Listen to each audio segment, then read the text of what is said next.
Inspirasi yang dipersembahkan oleh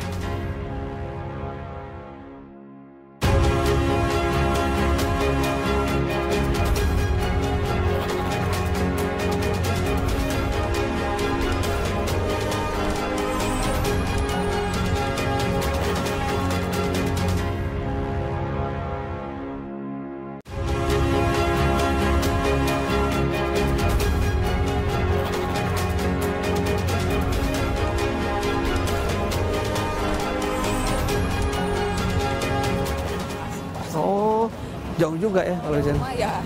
Oh, Jadi ini gedung tertua. ini tertua namanya Gedung Bundar. Gedung Bundar. Nah, ini baru Ya. ini. Ini tertua kedua. Ini tua kedua ini. Adiknya ini. Adiknya yang ini.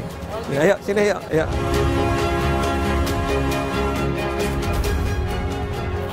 Nah, ini ruangan saya Mbak Ini nih. ruangan Kapus Penkum ya. Ayo silakan duduk dah. Ya, terima kasih Bapak. Wah, kita akan bincang-bincang di sini ya Pak ya. Ya, yang santai ya. Iya, yang santai.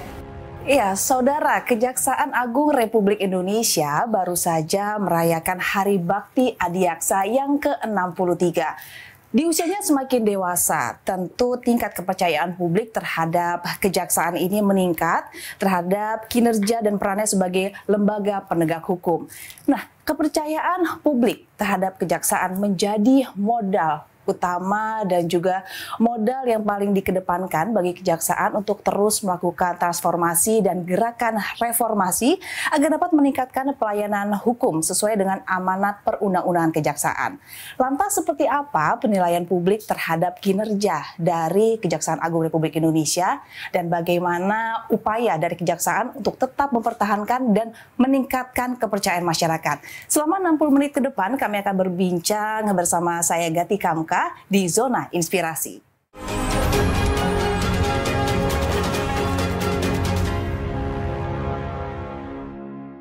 Dan saudara, saat ini saya sudah berada di ruangan kantor Kejaksaan Agung Republik Indonesia bersama Kepala Pusat Penerangan Hukum dari Kapus Penkum Kejaksaan Agung Republik Indonesia, Bapak Ketut Sumedana. Halo Bapak, apa kabar? Halo, kabar baik, kabar baik. sehat. Terima kasih saya sudah diterima di ruangan Kapus Penkum.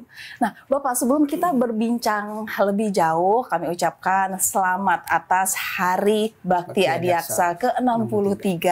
Nah, Pak, bisa diceritakan seremoni dari rangkaian kegiatan itu, Pak? Secara garis besar kita melakukan upacara-upacara serangkaian upacara HBA ini hal yang biasa sebenarnya. Tapi yang menjadi menarik perhatian publik ya karena bukan baru, udah 2 kali Pak Jokowi hadir ya, dan ini menjadi bagian daripada kebanggaan insan adiaksa seluruh Indonesia. Pak Jokowi hadir sebagai irup sekaligus memberikan pesan-pesan kepada kita untuk kita laksanakan ya. Memang banyak pujian juga, tapi bagi kami jangan sampai jumawa kita dengan pujian. Yang paling terpenting bagaimana kita mengeksekusi pesan-pesan beliau kepada seluruh insan adiaksa yang ada di seluruh Indonesia. Oke, bocorannya Pak, pujian dan pesan apa itu yang untuk membangkitkan semangat dari Kejaksaan Agung itu sendiri, Pak, dari Pak Presiden? Ini yang berat ini ya. Oke. Jadi kita semenjak Pak Jaksa Agung Esti Burhanuddin ini ya, kita memulai beliau masuk di tahun 2019, kita kepercayaan publik terhadap kejaksaan itu adalah 50,6%. Kemudian naik di 2020 jadi 61,5% ya. 2022 naik menjadi 74,0% dan terakhir ya di bulan Januari itu udah mencapai 80,6%, kemudian yang terakhir 81,2% di bulan Juni. Ini kalau Pak Jaksa Agung bilang ini meraihnya gampang tapi mempertahankannya. Nah, itu yang sulit ya, ini Pak yang ya. sulit gitu loh. Bahkan Pak Ketua Komjak dengan satir ya menyampaikan kepada kita bagaimana jasa-jasa ini kita jaga agar tidak melakukan perbuatan tercela. Ini juga akan bisa mempengaruhi kepercayaan publik ke depan. Gitu loh. Nah, itu seiring dengan apa yang disampaikan oleh Pak Jokowi. Pak Jokowi selain memberikan apresiasi terhadap kejaksaan, juga menyampaikan secara khusus ya agar aparat penegak hukum, bukan hanya jaksa, juga kepolisian disentil, termasuk juga KPK, termasuk yang disentil juga auditor ya, agar tidak menyalahgunakan kewenangan yang begitu besar dimiliki. Satu, tidak mencederai rasa keadilan di masyarakat, tidak bermain proyek, tidak nitip-nitip barang import. Nah, ini tentu menjadi perhatian kita warga Adiaksa ke depan. Dan Pak Jaksa Agung langsung mengeksekusi dengan membuat instruksi Jaksa Agung kepada jajarannya apa yang disampaikan oleh Pak Jokowi langsung diberikan kepada daerah, ya, diinstruksikan secara detail agar hal-hal ini tidak terjadi di daerah. Iya, dikhawatirkan itu tidak terjadi ya. Iya. Nah, Pak, itu kenaikan persentase kepercayaan publik ini tadi cukup signifikan ya Pak ya, dan tetap naik gitu. Nah, bagaimana sih Konsisten Pak? naik. Iya, konsisten naik sampai di titik tadi 81,2. Nah, bagaimana proses pencapaian itu Pak? Ada beberapa hal kalau saya cermati ya. Pertama, di tahun 2020 Pak Jaksa Agung ini mengeluarkan yang namanya instruksi Jaksa Agung dan Pak Praja terkait dengan restoratif justice. Ya. Ini dalam kategori penegakan hukum humanis.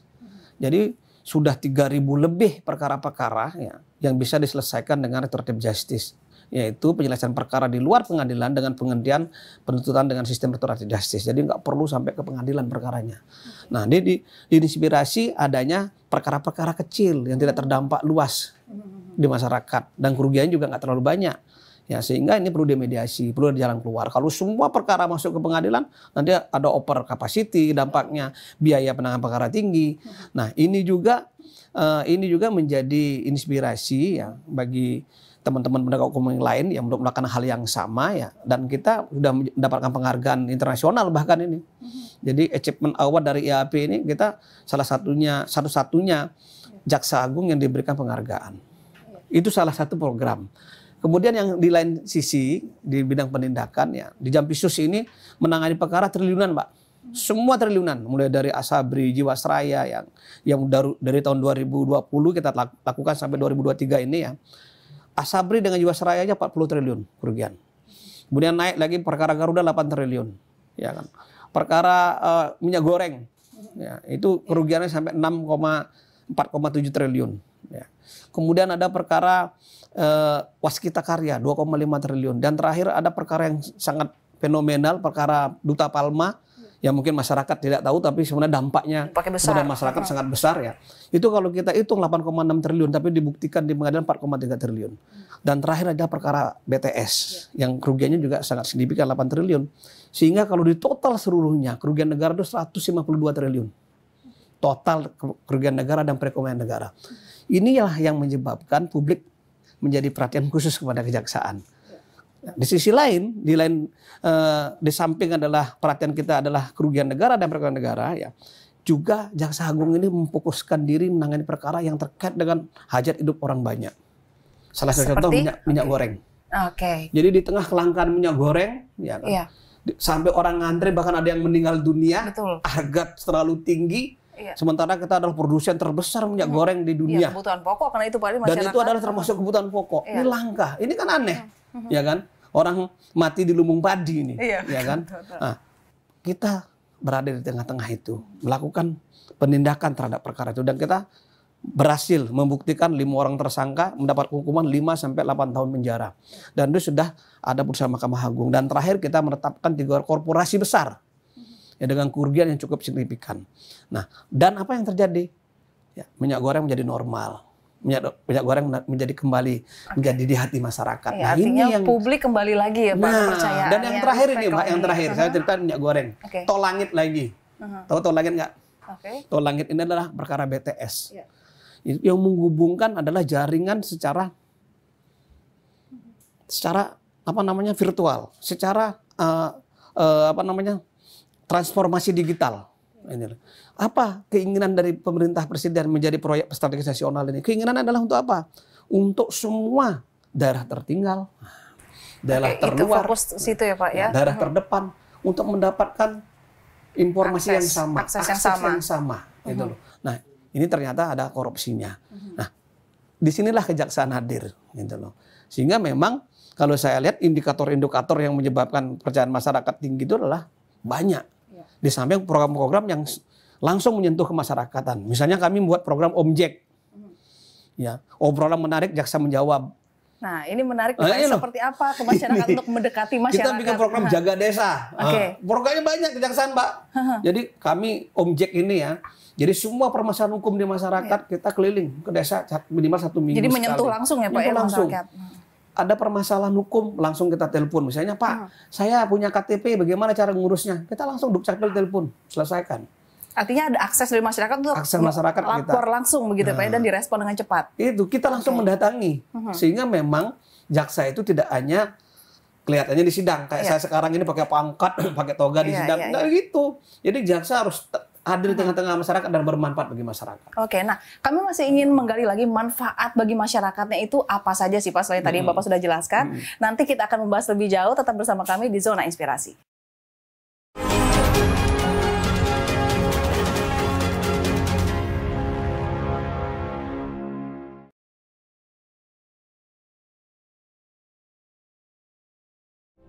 Saya senang trust terhadap kejaksaan, kepercayaan publik terhadap kejaksaan terus meningkat. Merujuk pada salah satu lembaga survei, tingkat kepercayaan publik terhadap kejaksaan mencapai 81,2%. Terima kasih atas capaian kinerja yang baik. Dan dengan bangga saya selaku pribadi maupun selaku pimpinan memberikan apresiasi yang setinggi-tingginya pada seluruh insan adiaksa dimanapun bertugas. Suatu kebanggaan bagi saya memiliki saudara-saudara sekalian yang telah menorehkan kerja nyata dengan tetap mengedepankan integritas dalam menjalankan tugas, sehingga marwah serta citra institusi menjadi lebih baik.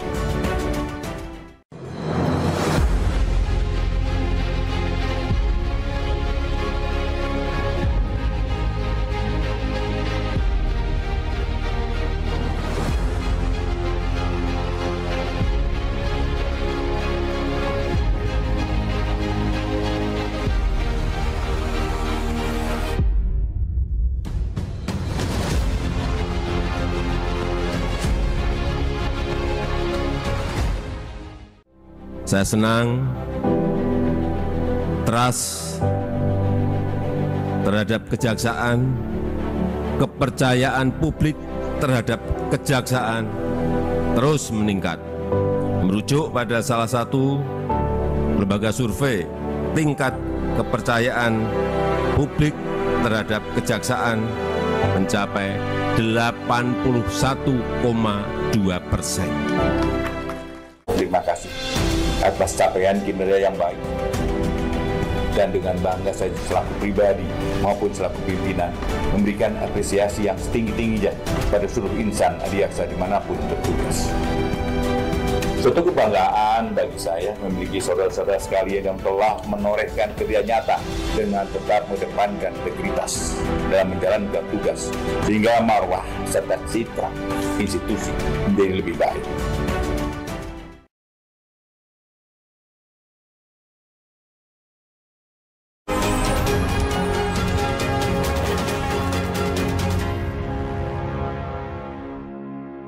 Ya, saudara, kembali di Zona Inspirasi, masih bersama dengan narasumber kita, bersama dengan Kepala Pusat Penerangan Hukum Kapus Penkum Kejaksaan Agung Republik Indonesia, Bapak Ketut Somadana.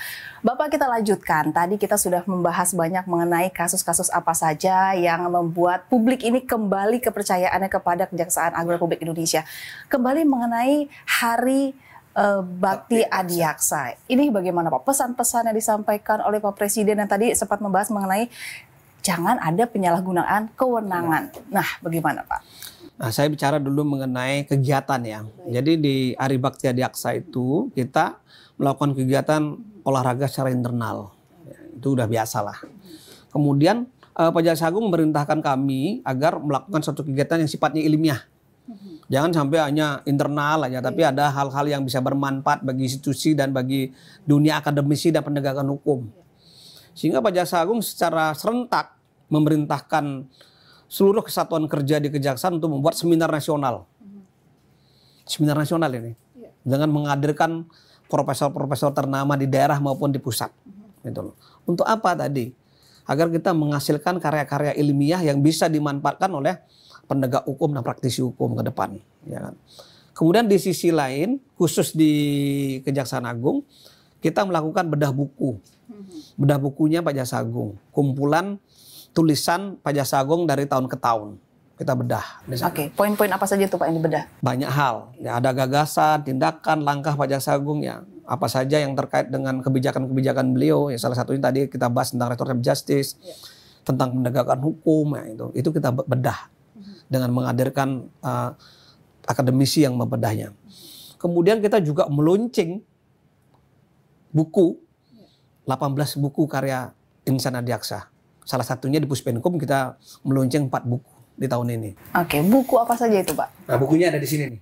Ini tumpukan buku di samping Bapak ini ya. Ada di sini. Kita launching semua ini. Oke. Nah, ini buku-buku yang kita termasuk majalah juga. Nah, ini majalahnya nih. Infonya juga diserahkan ke Pak Presiden juga ya, Pak ya? Buku ini kenapa kita launching sekaligus kita jadikan oleh-oleh untuk tamu VIP. Nah, kemudian kita juga membuat pameran buku pada saat itu.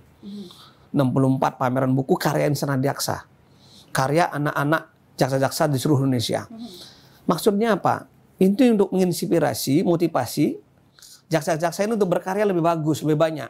Karena banyak mereka melakukan produk hukum ya, seperti penanganan perkara pidana, perdata ya, perkara pidsus, perkara pidum. Ini kalau dibikin buku itu kayaknya kan bagus untuk jadikan bahan literasi, pembelajaran bagi seorang akademisi ya, anak-anak mahasiswa, sekaligus juga teman-teman yang baru masuk ke kejaksaan, dunia penegakan hukum. Nah, ini maksud kita seperti itu. Kalau di luar negeri, Mbak, semua putusan-putusan pengadilan yang unik, bukan hanya yang unik, yang biasa pun juga bisa dikaji di perguruan tinggi dan nanti akan jadi buku. Nah, harapan kita ke depan seperti itu. Jadi, mereka bisa menginspirasi kita semua. Pak Jaksa Agung kepinginnya seperti itu. Maka dari itu Puspenkum ini yang mengawali. Ya, mempelopori. Buku-buku mana saja, Pak, yang terbaru? Nah, ini yang terbaru nih. Ini 2023 nih. 2023. Ini judulnya Kejaksaan Republik Indonesia Dulu Kini di Masa yang Akan Datang. Jadi kita bicara kejaksaan itu bukan hanya yang sekarang dengan transformasi digital kan, tapi yang masa yang akan datang, apa yang diharapkan dari kita semua, bagaimana membangun kejaksaan yang modern dan humanis dan bermanfaat bagi masyarakat. Oke, inilah bukunya ini ya. Bukunya. Selain itu nih Pak, yang ini terbaru kalau juga ini ya. adalah kumpulan tadi ide-ide gagasan Pak Jaksa Agung yang dibedah ya. Ide, kumpulan tindakan dan strategi Pak Jaksa Agung bagaimana sampai meraih kepercayaan publik seperti sekarang. Ini ada semua. Tertuang semua di sini Pak ya. Tertuang semua, dan ini 500 lembar ini begininya. Ini kita bikin, ini kita bedah dan nanti kita bagikan kepada daerah agar dijadikan pedoman ini. Dan ini adalah potret Pak Jaksa Agung, ya, potretnya beliau terkait dengan kegiatan-kegiatan beliau. Ini ada semua di sini ya. Luar biasa lah. Pokoknya apresiasi, dan buku ini kita jadikan bahan tadi oleh-oleh untuk Pak Presiden. Pak Presiden pada saat momen di hari HBA ini ya Pak ya. HBA. Nah, yang bikin bangga kita warga Adiaksa itu kehadiran Pak Presiden tadi. Tadi itu yang bikin bangga, pesan-pesannya juga menyentuh ya. Kemudian ada pesan-pesan yang tidak saja mengapresiasi tapi juga mengharapkan kita menjadi penegak hukum yang bermanfaat bagi masyarakat. Oke, nah Pak, selain membuat buku, tentu kedepannya akan ada lagi target-target selanjutnya ya Pak ya. Nah, kemudian seperti apa sih Pak mendekatkan diri untuk menginformasikan kepada masyarakat? Mungkin tadi program-program apa saja untuk langsung menyentuh pada masyarakat? Nah, itu. Jadi kita tidak bisa hanya mengandalkan penegakan hukum ansih, ya kan? Harus ada program yang memang langsung bersentuhan dengan masyarakat. Salah satunya di 2022 kemarin kami meluncurkan program Omjek. Obrolan menarik jaksa menjawab. Oke. Nah, itu loh. Jadi Omjek dari dimanapun ya ada permasalahan hukum, baik di desa, ya baik di masyarakat, di keramaian, kita hadir untuk memberikan tadi pelayanan hukum gratis. Oke, formatnya seperti apa itu Pak, si Omjek ini? Jadi formatnya tadi ada keramaian, kayak misalnya Care Free Day kita ada di sana, ada di pasar kita sampaikan di sana kan. Masyarakat ini bukan hanya masalah pidana, ada masalah perdata, ada masalah waris, ada masalah adat, kita bahas sana semua. Oke, jadi tidak secara formil ya Pak ya, jadi langsung di masyarakat. Setelah itu kami bikin program kolaborasi jaga desa. Ini baru dengan instruksi Jaksa Agung. Nah, untuk apa? Ada 3 hal yang kita baca di desa ya. Satu yang terkait dengan konflik di desa ini sangat linear dan beragam-ragam konfliknya, sehingga perlu ada tempat penyelesaian konflik. Karena dikit-dikit pengadilan. Itu dia. Kalau semua di masalah pengadilan kecil masuk ke pengadilan. Kalau semua ke pengadilan, resisten yang terjadi di masyarakat. Resisten itu bisa jadi balas dendam akhirnya. Kita harus bikinkan tempat penyelesaian konflik di masyarakat. Kita udah punya namanya tempat restoratif justice ya. Makanya kita bikin jaga desa. Jaga desa ini bagian dari semua keseluruhan yang ada di sana. Itu satu. Yang kedua, kita membangun kesadaran hukum mulai dari desa itu dengan apa? Dengan penyuluhan, penerangan hukum. Kita punya program itu di sana.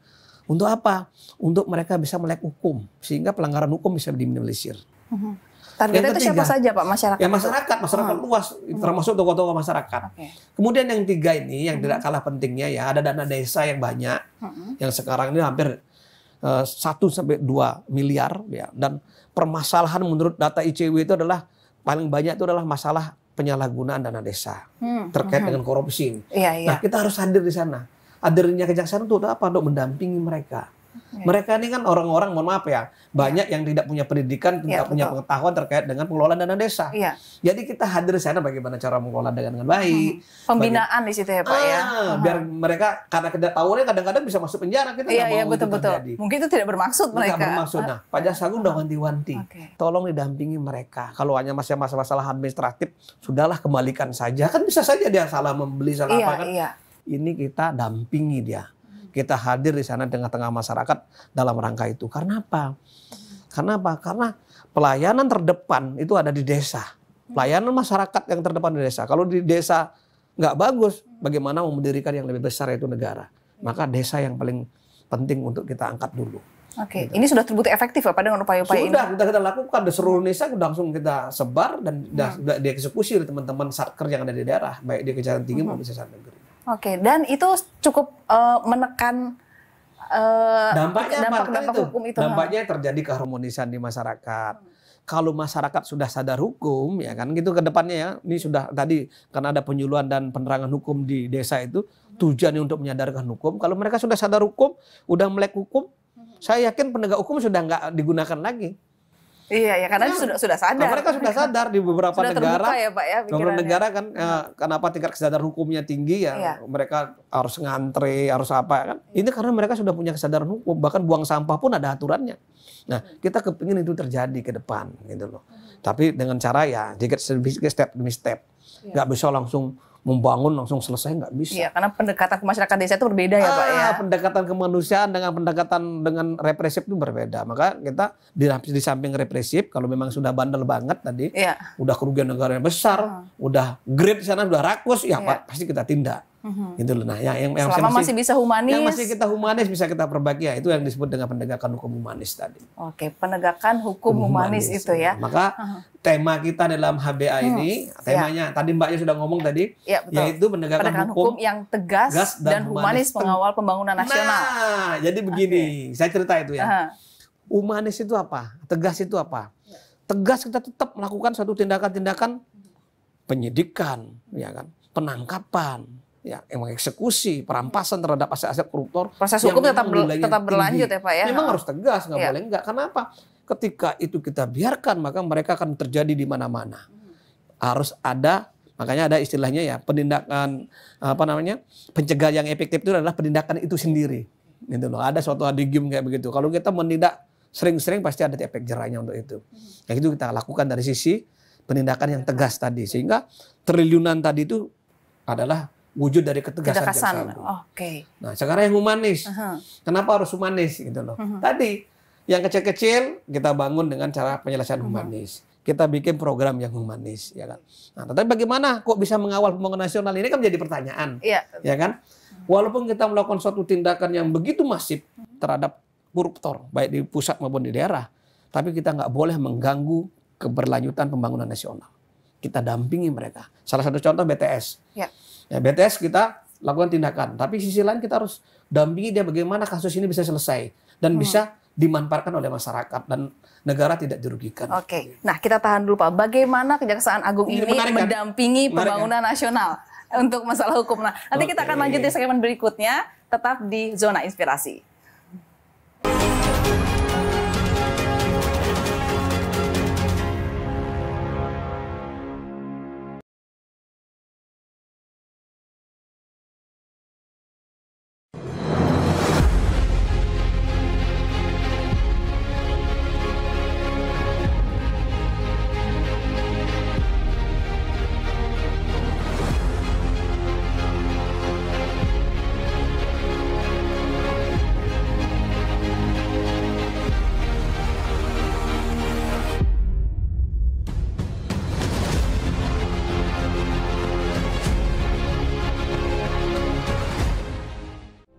Saya senang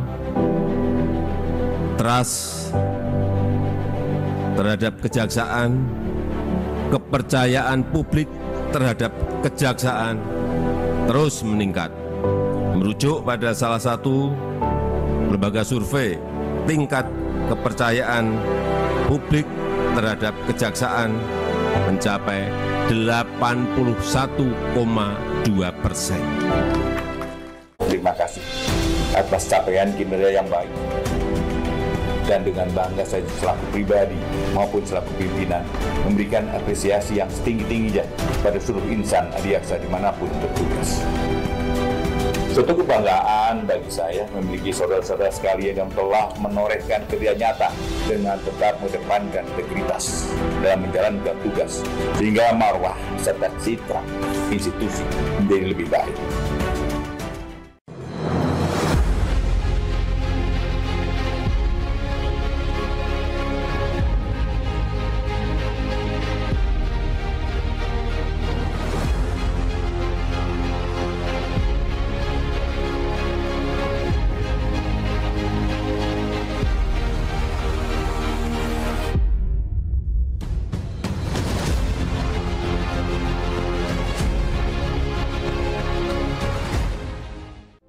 Saya senang trust terhadap kejaksaan, kepercayaan publik terhadap kejaksaan terus meningkat. Merujuk pada salah satu lembaga survei, tingkat kepercayaan publik terhadap kejaksaan mencapai 81,2%.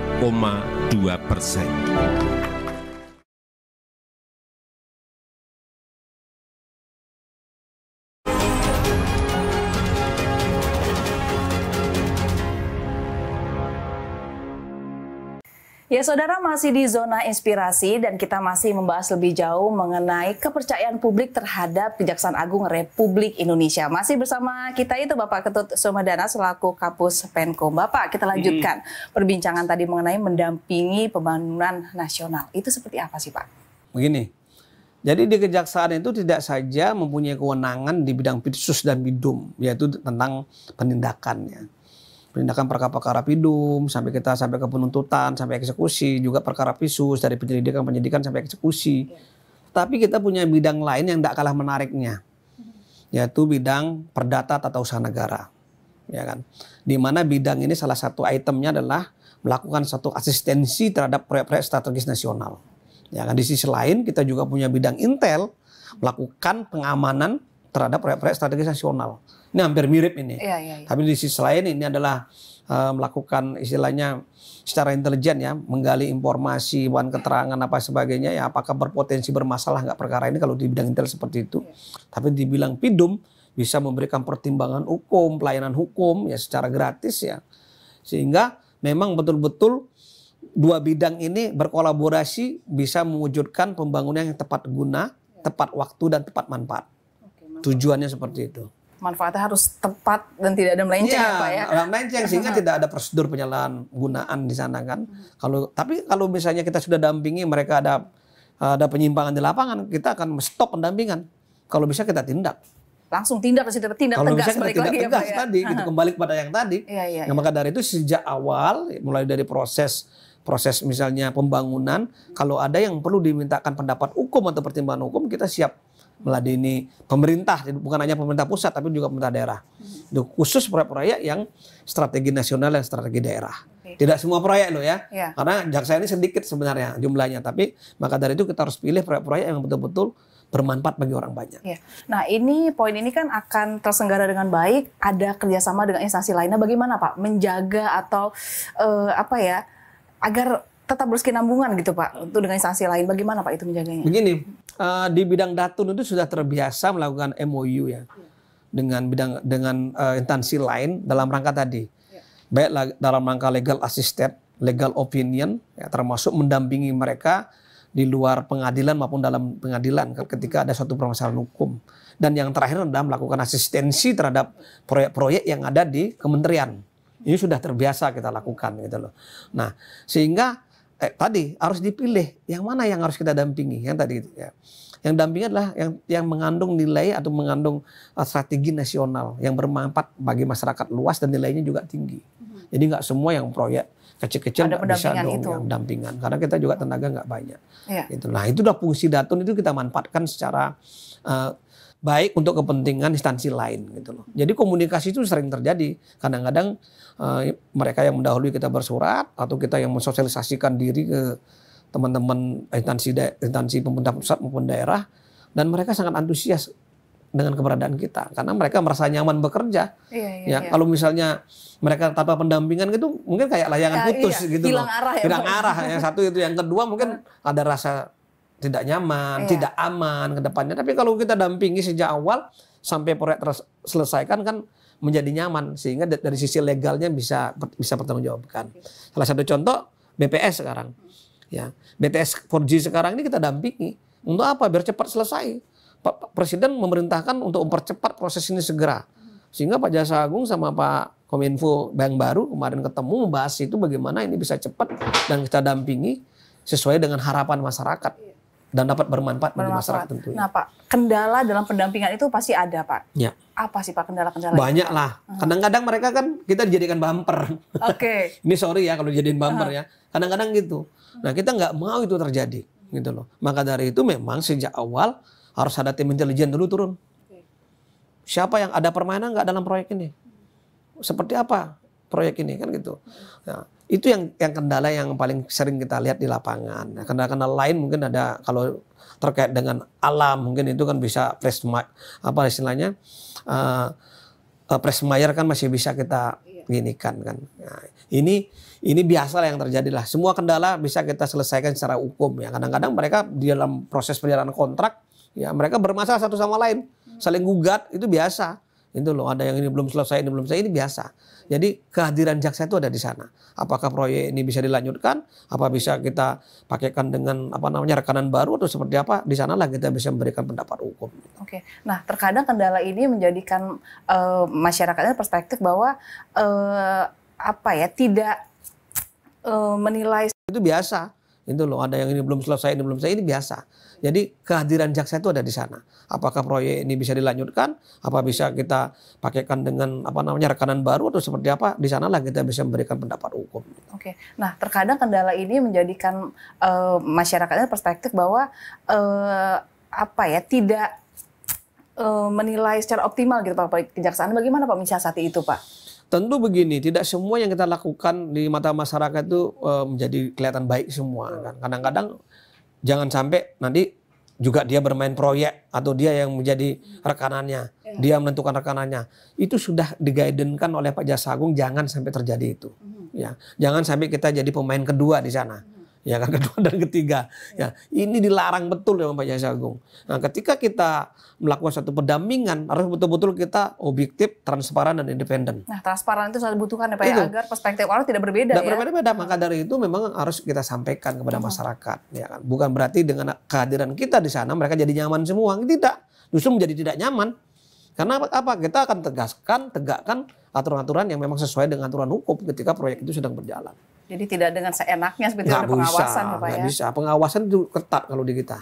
Oke, gitu Pak, pendapat Bapak mengenai adanya hukum tumpul ke atas tajam ke bawah, itu bagaimana Pak? Itu pendapat dulu, nah sekarang udah nggak lagi. Oke, sudah dibuktikan ya Pak ya? Bukan enggak lagi. Jadi saya membangun branding terbaru ya. Hukum itu tajam ke atas, humanis ke bawah. Oke, tajam ke atas, humanis ke bawah. Sesuai dengan buku ini. Dulu tahun 2022 saya bikin ini. Nah, ini tagline buku ini ya, sesuai dengan tagline-nya kejaksaan pada saat itu 2022. Ya. Tajam ke atas, humanis ke bawah. Maka dari itu yang tajamnya ya kita bikin tadi yang triliunan tadi, ya kan. Yang humanis itu adalah tadi perkara kecil kalau bisa nggak usah masuk ke pengadilan. Ya cukup diselesaikan di desa, cukup diselesaikan sama mereka masyarakat itu sendiri. Jadi tidak menimbulkan resistensi. Itu kita bangun, berikan ada program-program humanis dalam penegakan hukum. Itulah yang mengilhami sampai sekarang kenapa kepercayaan masyarakat sangat tinggi sama kejaksaan. Gitu. Oke, artinya tagline itu tumpul ke atas tajam ke bawah sudah digugurkan ya Pak ya? Kita gugurkan di sini. Ya. Dengan gitu, bukti-bukti tajam ke atas, humanis ke bawah. Itu sekarang dengan tadi dengan 2023 ini lain lagi.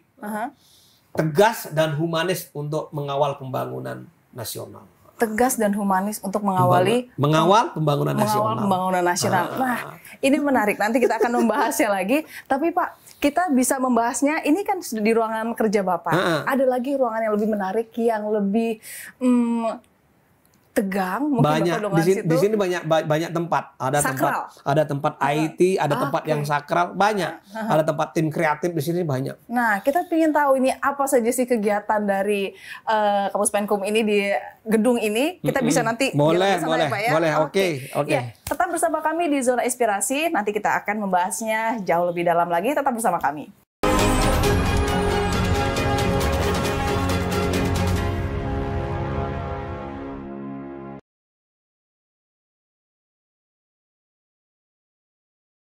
Terima kasih atas capaian kinerja yang baik. Dan dengan bangga saya selaku pribadi maupun selaku pimpinan memberikan apresiasi yang setinggi-tingginya pada seluruh insan Adiaksa dimanapun bertugas. Suatu kebanggaan bagi saya memiliki saudara-saudara sekalian yang telah menorehkan kerja nyata dengan tetap mengedepankan integritas dalam menjalankan tugas, sehingga marwah serta citra institusi menjadi lebih baik. Saya senang, trust terhadap kejaksaan, kepercayaan publik terhadap kejaksaan terus meningkat. Merujuk pada salah satu lembaga survei, tingkat kepercayaan publik terhadap kejaksaan mencapai 81,2%.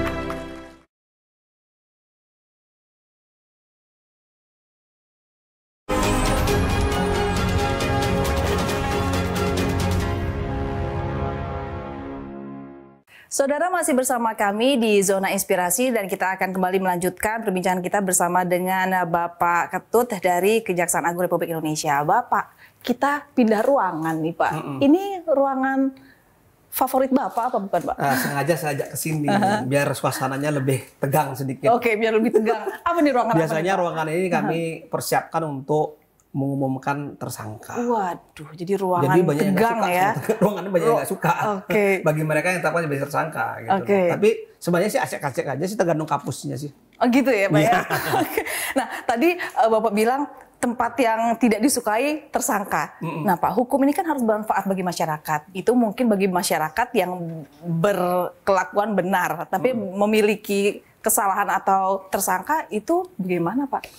Jadi hukum itu tidak bisa hanya dari sisi kepastian hukum. Kepastian hukum tentu ada penindakan yang tegas, ada kecepatan waktu ya. Tetapi juga tadi hukum itu ada tujuannya itu harus bermanfaat bagi orang yang dihukum sekalipun, termasuk juga masyarakat. Karena apa? Fungsi penegakan hukum itu adalah satu, membangun efek jera bagi masyarakat yang lain untuk tidak melakukan lagi hal yang sama seperti apa yang dilakukan oleh para tersangka, terdakwa dan terpidana. Ya kan? Yang kedua, ketika hukum itu tindak pidana korupsi misalnya ya, ketika tindak korupsi itu kita bisa mengembalikan recovery aset kepada negara, nah ini bisa kita kembalikan kepada masyarakat untuk pembangunan, bisa dimanfaatkan kembali kepada masyarakat. Itu yang dimaksud dengan bermanfaat tadi. Tetapi juga harus berkeadilan, itu loh, adil juga bagi masyarakat, adil juga bagi pelaku tindak pidana. Kita nggak boleh semena-mena memberikan hukuman yang berat, itu ada standar-standarnya. Ada aturan-aturan yang diberlakukan oleh kejaksaan. Seperti itu. Ada cerita yang seru nggak Pak yang terjadi di ruangan ini? Tentu banyak keseruan di sini kan. Ada media yang nyeleneh. Gitu, nah, seperti apa itu Pak? Nanyanya aja, ada yang punya kepentingan kan ada itu kan. Ada yang media juga yang memang betul-betul profesional ada. Tapi lebih banyak yang profesional lah gitu loh. Ya hal-hal yang menanya yang aneh-aneh itu banyak. Kita tahu oh, ini larinya ke sini, arahnya ke sini. Jadi memang betul-betul kita harus antisipasi hal-hal seperti itu. Jadi Kapus Penkum itu nggak boleh salah. Nah, salah sedikit itu menjadi riak di luar. Iya. Salah sedikit membawa nama institusi.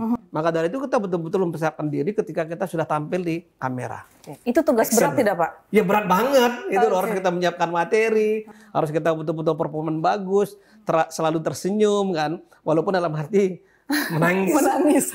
Harus menunjukkan senyuman itu. Jadi ya, senyuman terus ada, selalu harus tersenyum, ditanya yang berat. yang ringan maupun yang jelek pun harus selalu tersenyum. Kita jawab dengan senyuman. Oke, jawab dengan senyuman. Ya, Pak, ini tugas-tugas apa lagi sih Pak di Puspenkum ini yang mungkin publik ini belum banyak yang tahu? Begini, Puspenkum ini punya tugas yang sangat strategis, bukan sangat berat ya. Saya pikir sih berat enggak, strategis. Karena kita harus membangun opini dari sini, berstrategi dari sini. Ya. Bagaimana membuat citra kejaksaan ini menjadi baik terus di mata masyarakat. Ini yang kita jaga dari Puspenkum.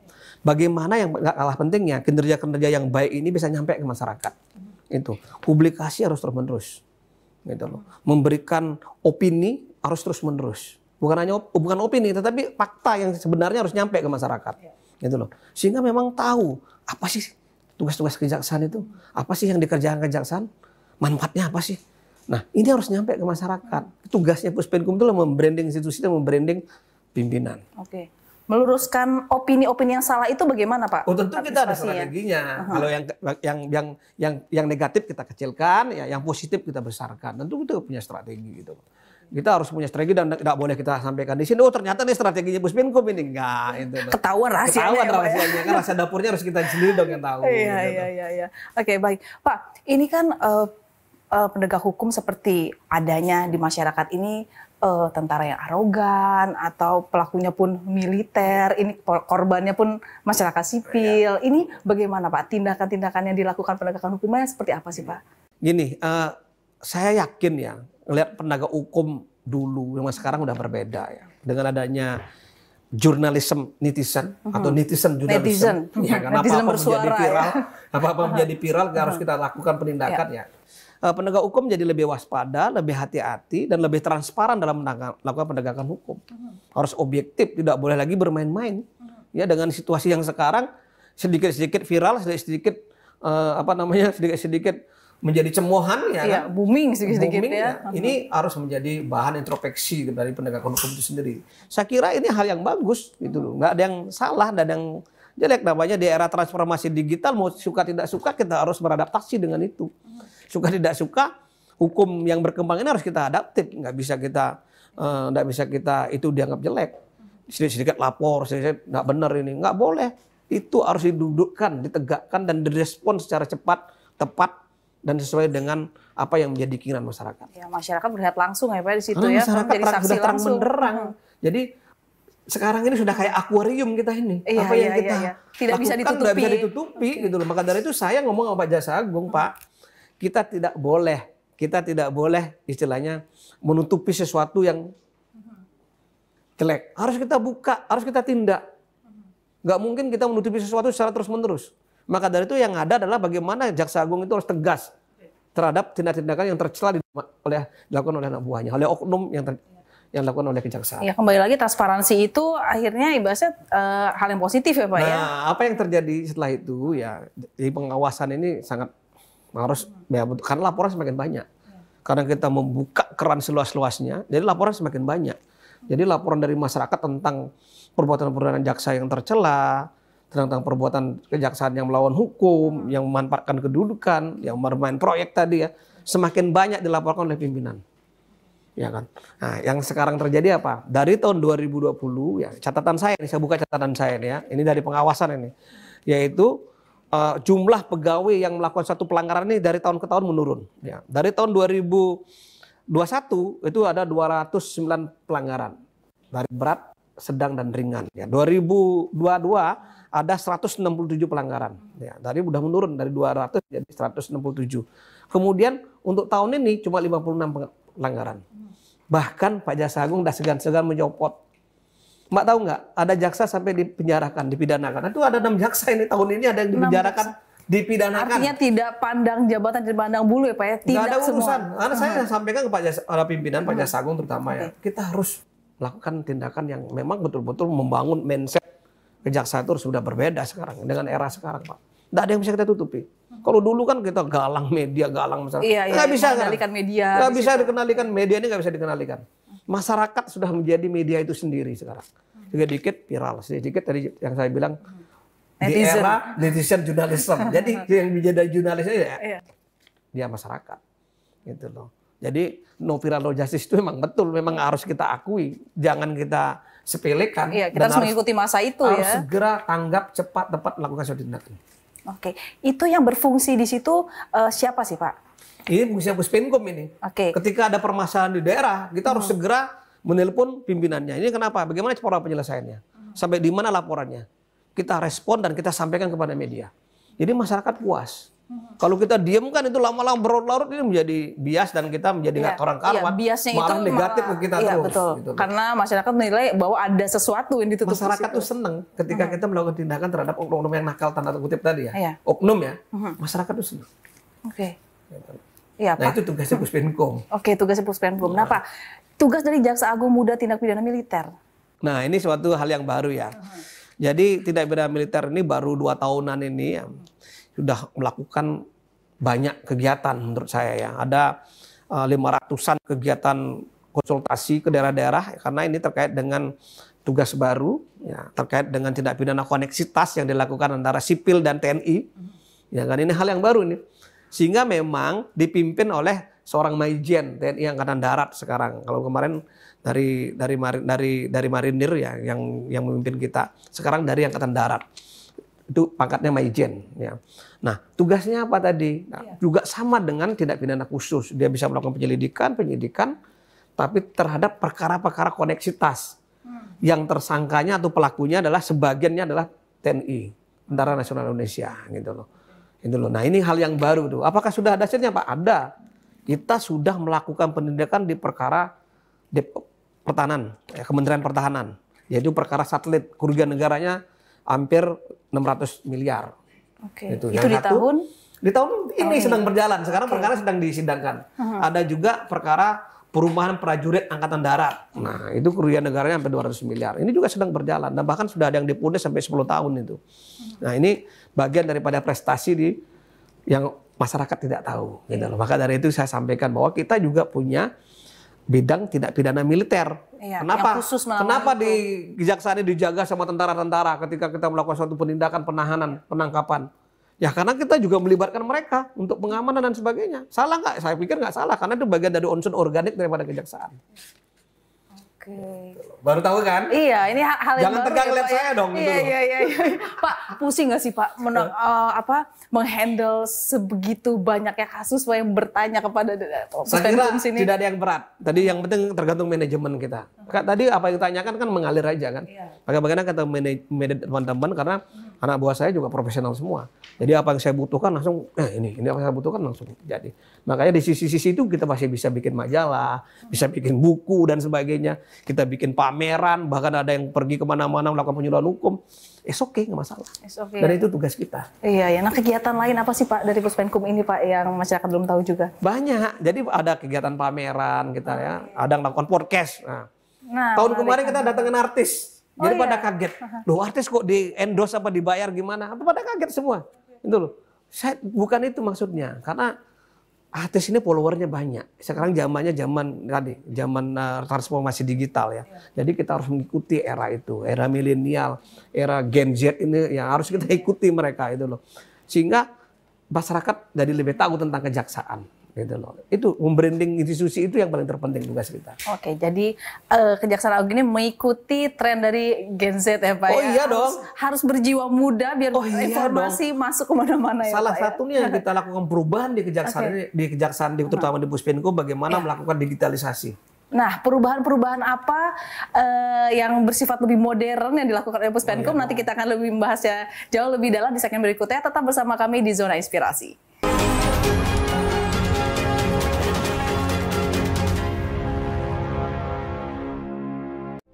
Saya senang trust terhadap kejaksaan, kepercayaan publik terhadap kejaksaan terus meningkat.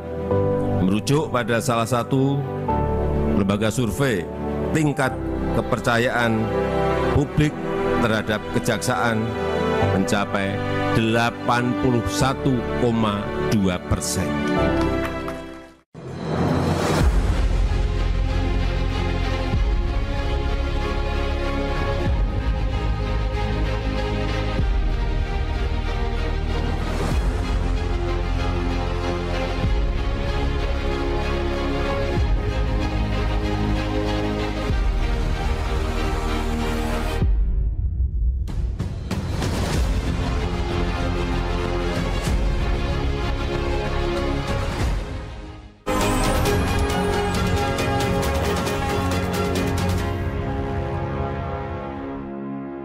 Saudara masih bersama kami di Zona Inspirasi. Kita lanjutkan dialog kita bersama dengan Bapak Ketut Sumedana. Dengan kita tadi sudah membahas mengenai ini Kejaksaan Agung mengikuti tren di generasi Z ini ya Pak ya. Ini apa sih Pak agenda-agenda ke depan yang akan dilakukan untuk mempertahankan ini kepercayaan publik terhadap kejaksaan? Jadi ini Pak Jaksa Agung ini wanti-wanti kepada kita yang harus mentransformasikan diri dengan digitalisasi yang ada, kebutuhan digital yang ada di masyarakat. Suka tidak suka, mau tidak mau, kita harus mengikuti perkembangan kebutuhan hukum masyarakat.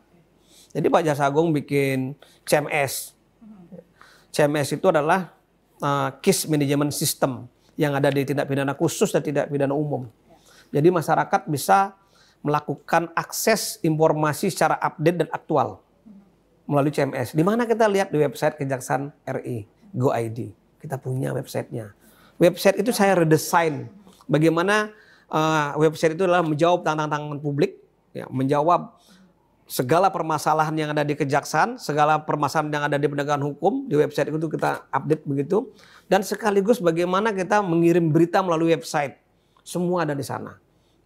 Ada IG-nya, ada Facebook-nya, ada Twitter-nya di sana, ada beritanya di sana. Update terus di situ ya Pak ya? Ada kanal-kanal pengaduan di sana, ada proses penegakan hukum, semua ada di sana. Jadi yang nggak ada cuma nasi goreng di sana. Jangan nyari di situ ya Pak ya? Jangan nyari di sana. Tapi kita sediakan adalah untuk kepentingan masyarakat luas. Jadi mau nyari info apapun apa saja tentang di kejaksaan situ. ada di sana. Ya. Kedepan kita lakukan link website ini kepada Kejaksaan Tinggi dan Kejaksaan Negeri. Ya. Jadi bukan hanya di Kejaksaan Agung, tapi Kejaksaan Tinggi juga harus punya dan nge-link ke kita. Jadi mempermudah akses masyarakat seluas-luasnya tentang informasi yang ada di kejaksaan. Itu memang tugasnya Puspenkum. Itu yang kita lakukan. Bahkan kita membuat majalah e-magazine. Nah, apa itu isinya? Jadi e-magazine itu terkait kinerja kejaksaan dari tahun ke tahun. Kita bikin setahun 2 kali. Jadi nggak perlu beli majalah, tinggal klik foto, udah masuk semua di HP kita. Nah itu digital, kita bikin secara digital. Ya tadi itu kita harus mengikuti tren yang ada sekarang. Jadi nggak perlu bawa-bawa berkertas, nggak perlu bawa-bawa. Yang cukup bawa HP aja sudah semua dalam satu genggaman di sana. Betul. Gitu loh. Itu yang kita lakukan. Transformasi digital itu yang kita lakukan. Jadi semua command center juga kita punya. Ya, bagaimana kita membuat tampilan kejaksaan lebih eye-catching, ya, lebih dinamis dan lebih milenial. Ya, gitu. itu pun upaya sosialisasi pun dilakukan, Pak. Kita sosialisasi kita ungdang semua media. Gitu. Bahkan media kita libatkan untuk mengajari kita bagaimana membuat tampilan kejaksaan ini tidak lagi jadul kayak dulu kan. Tidak jadi seperti birokrat zaman dulu, enggak. Kita bikin seramah mungkin, semenarik mungkin, dan seindah mungkin orang tertarik untuk melihatnya. Oke, Pak, media di mata Bapak itu seperti apa perannya? Wah, sangat berperan banget ya. Jadi media digitalisasi ini mempermudah kejaksaan itu untuk menyebarkan informasi lebih cepat, menyebarkan informasi lebih masif, ya, menyebarkan informasi lebih efektif. Ya, dan sekarang tidak bisa mengendalikan media. Tidak seperti zaman dulu. Karena apa? Medianya media online dan media macam-macam. Ada media TV, media online. Bahkan media yang terbit dalam bentuk paper ini sudah nggak ada lagi. Itu nah, bagaimana informasi hitungan detik. Bagaimana kita menjalinnya ini? Kita bikin grup banyak. Bahkan kita punya 2.000 anggota di grup kita. Sehingga Jaksa Agung batuk saja, Kapus Penkum batuk aja, semua orang dengar, semua orang tahu gitu loh. Itu yang kita lakukan di sini gitu loh. Itu kita membangun jaringan mereka. Kenapa? Karena antara media dengan kita ada mutualis simbiosis. Jadi kita saling membutuhkan, saling memanfaatkan, ya, saling bermanfaat bagi satu sama lain. Jadi nggak bisa kita pisah. Oke, jadi artinya dirangkul di situ ya Pak. Kita merangkul mereka. Maka dari itu ada permasalahan-permasalahan sedikit, hal yang biasa lah. Ngapain sih gitu loh, kita sama-sama cari hidup di sini. Iya, sama-sama butuhkan di situ ya Pak. Kita butuh mereka, kita rangkul mereka. Kenapa? Tanpa mereka kita nggak bisa masyarakat tahu tentang kejaksaan. Nggak bisa seperti sekarang mendapatkan kepercayaan publik begitu tinggi. Karena media yang sangat berperan. Gitu. Peran media situ pentingnya. Pak, ini kalau tadi kita membahas di awal Bapak bilang 81,2% itu kepercayaan publik itu luar biasa. Pak, mempertahankan itu gimana nih Pak? Ini saya bilang, ini 9 tahun sepanjang sejarah kejaksaannya katanya mencapai Pak nilai Presiden. Ini merupakan yang terbaik dan tertinggi. Sehingga Pak Jaksa Agung sendiri menekankan meraihnya gampang tapi mempertahankannya sulit. Bagaimana caranya tetap kita bekerja secara konsisten. Konsisten apa yang sudah kita lakukan. Kedua, kedua meminimalisir bagaimana pelanggaran-pelanggaran yang kecil tidak terjadi di kita. Itu loh ya. Itu kita lakukan. Dan ketiga, program-program kemasyarakatan tadi tetap kita lakukan secara konsisten. Bila mana perlu diperluas, diperbanyak. Ada jaksa masuk pesantren, jaksa masuk masjid, jaksa masuk pasar. Semua ya. Jaksa itu masuk kemana-mana. Itu loh. Ya, kita itu program-program yang humanis tadi kita kembangkan lebih banyak lagi. Oke. Hanya itu yang membuat kita lebih dipercaya dan lebih bermanfaat bagi masyarakat. Agenda terdekat apa yang dilakukan Puspenkum? Banyak hal. Kita sudah melakukan skedul ya ke daerah-daerah seperti ke Biak gitu, kita melakukan upaya istilahnya penyuluhan hukum, penerangan hukum bagi desa, bahkan ke Sumatera kemarin sampai ke Aceh, ke Jambi udah kita lakukan. Ini akan nyebar seluruh Indonesia. Bahkan bukan hanya Puspenkum yang menjadi trigger, tapi di daerah juga ada Kejati, Kejari itu akan melakukan hal yang sama seperti apa yang kita lakukan. Oke, nah menyelaraskan untuk dari Sabang sampai Merauke agar hal itu tersampaikan dengan tidak sulit, sama. tidak sulit. Karena one common line. Jadi di kejaksaan itu adalah garis komandonya kuat. Gitu. Garis komandonya kuat. Ya, satu, kita merupakan punya visi yang sama bagaimana melakukan penegakan hukum humanis sebagaimana yang digaris oleh Pak Jaksa Agung. Dan yang sulit kalau kita semua bekerja tim. Oke. Ya kan? Tidak ada Superman di sini, yang ada super tim. Super tim. Ya dong. Oke. Super tim artinya apa yang disampaikan ini benar-benar kolaborasi yang baik. Jadi ya Pak kinerja ya. yang kejaksaan 81,2 itu bukan hanya Bistus, ya, bukan hanya Bidum, tapi semua bidang berkontribusi. Oke. Super tim ini berkontribusi. Tadi saya bilang tidak luput juga pengawasan, pembinaan dan badan diklat. Oke. Kenapa saya bilang badan diklat juga penting? Karena badan diklat ini adalah mereka selalu membangun SDM kejaksaan menjadi lebih baik. Bukan hanya merekrut di bidang pembinaan, tetapi juga membangun SDM-nya ada di bidang diklat. Semua penting organ di kejaksaan ini. Bahkan kalau saya bilang, ya, investasi terbesar negara dan kejaksaan itu ada di diklat. Karena membangun SDM itu nggak mudah. Iya, Gitu. iya. Yang mulai Membentuk dari itu tidak membentuk mudah ya, Pak? mereka jadi jaksa, pendidikan secara kontinu, terus-menerus, ini nggak mudah. Dan harus update. Dengan kejahatan yang ada di Indonesia ini, tiap hari modusnya berbeda-beda. Iya, iya. Dan jaksa harus mengikuti itu. Maka dari itu harus pendidikan harus terus-menerus, kontinu. Nggak bisa kita membangun satu pendidikan hanya setengah-setengah, nggak bisa. Harus ini bersinambungan dan satu padu. Oke, bersatu padu. Pak, dari 81,2% ini, kalau semua berjalan dengan baik sesuai dengan tadi komando yang baik juga, yakin bisa naik lagi, Pak? Begini, saya tidak berandai-andai. Mudah-mudahan masyarakat semakin mencintai kita.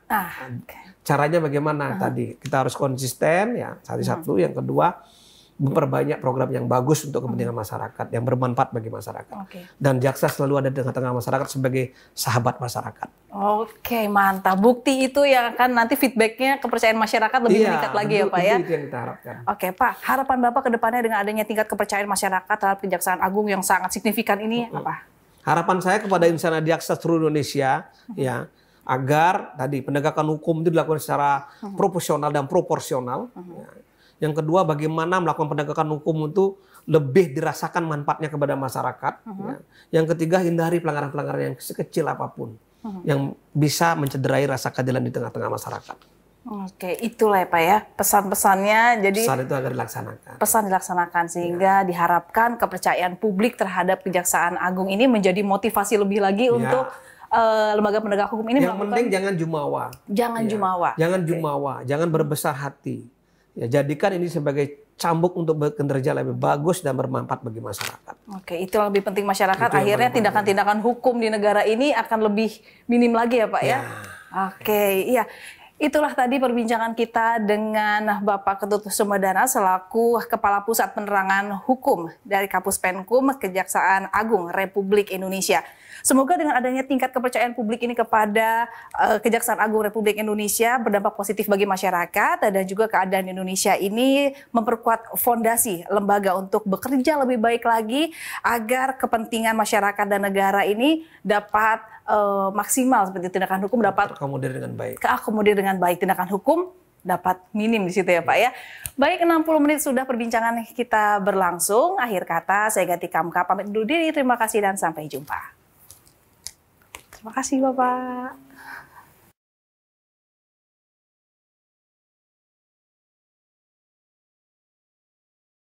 Terima kasih Anda telah menyaksikan Zona Inspirasi yang dipersembahkan oleh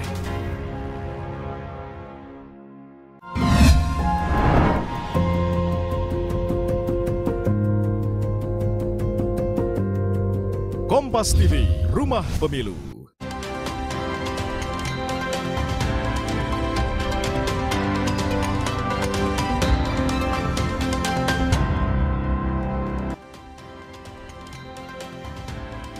Dampak El Nino nyata adanya. 6 orang meninggal di Kabupaten Puncak akibat kekeringan ekstrim.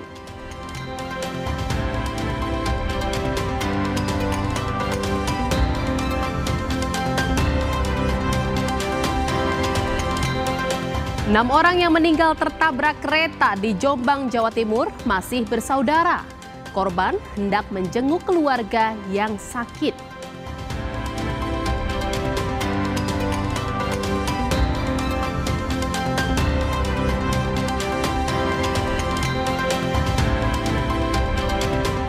Tampar anak balita karena dianggap mengganggu saat bermain catur, dokter yang juga wakil direktur rumah sakit dipecat.